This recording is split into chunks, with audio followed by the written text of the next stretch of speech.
Good evening, ladies and gentlemen. Today we'll be looking at the Oppo PM-3. Oppo's closed-back planar magnetic headphone. It retails for about $400 on Amazon, and for that price, well, let's just get to it. The case itself is a very cool one, if I'm honest. It's a very sort of simple concept. It's a semi-hard case with a handle, all made in denim. It seems very solid and looks quite snazzy.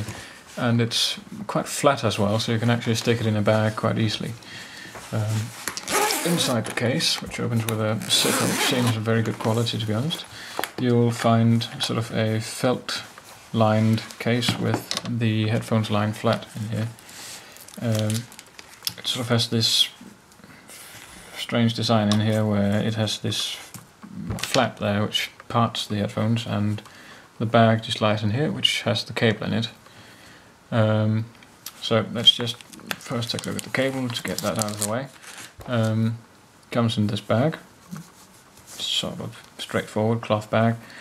Nothing really to see there. The cable itself is a rubber cable with a Oppo branded connector, which is a small sort of fat connector of milled aluminium with a gold plug. It has a threaded connector for fitting it to a what's it called? Fit it to a adapter. The other end is somewhat recessed and fit into the bottom of the headphone like so. Snaps in there quite well, doesn't let go that easily. So I don't remember how long the cable is, but I think it's like 5 foot or something like that, maybe 10. In any case, it's pretty long for sort of, yeah, I think it's 10 feet because it's pretty long for just your average mobile usage, but it's a decent length. You can just tuck it in your pocket if you need to. Very good cable, rubber isolated, very thick, very sturdy. Nothing really spectacular there, but it's good quality, does the job. Nothing to see here really. So let's just get that back in there. Now, to the headphone itself, which is where it gets interesting. Let's get that out of the way. The headphone itself is, as you can see, I have actually peeled these off, but the headphone itself is very well built, much along the lines of the case and accessories. It's all aluminium construction, as far as I can tell. Apart from possibly this bit here, I think the actual bevel in here might be plastic, but that's really about it. The rest of it is aluminium. The back plate here is aluminium, brushed aluminium, having sort of a nice finish here, you can see. And the headband is, I do believe, real leather. If it is a synthetic leather, it's a very good one. Same goes for the pads. Very nice and cushy, soft. It's not memory foam, but it's still, it does a very good job.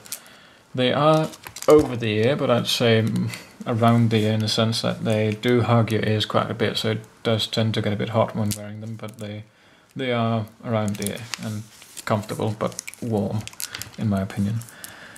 Apart from that, they're quite light, especially considering it's a planar magnetic headphone. It is very light. I think it's like 300 grams or so.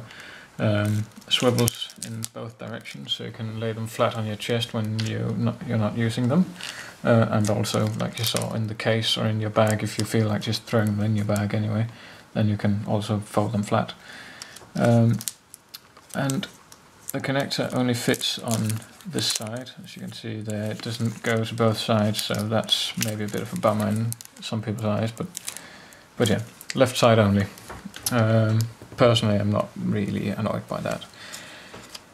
Now, build quality, outstanding, probably some of the best on the market. Very sturdy, very high quality, very sort of exquisite build quality, much like sort of the ultrasone top models, like the what's it called, Model 10 and 8. I can't remember what their actual names are, but you know what I'm talking about. Generally just exceptional. Nothing really to go about there.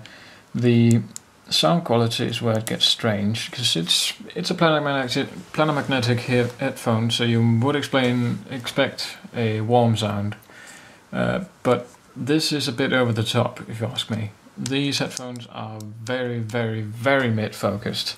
They are sort of, I believe Tyler Hertzon's described as a classic sound, in the sense that it sounds much like sort of the speakers and headphones of old, in the sense that it's very rolled off on both ends, very little bass and very little treble, and sort of generally quite woolen sound. The mids are very powerful and very sort of nice sounding, but it's generally not that detailed, and the treble and bass is just flat out almost missing completely. It is there, but it's very rolled off. And like I said, it's not that detailed. It sort of reminds me of some of the very early Odyssey LTD2s. So sound-wise, I really don't like it. It's sort of, if you just want to listen to some comfy, sort of smooth jazz in the background and not really pay attention to it, just listen to it while you work, this might be good for you. It's a very, very sort of relaxing and sort of cozy sound. But if you want to do any critical listening and just like really revel in the music and pay attention to it, these aren't for you. So keeping that in mind, at the price point, very, very good build quality for that price. Sound wise, not so much if you ask me, but your opinion may differ.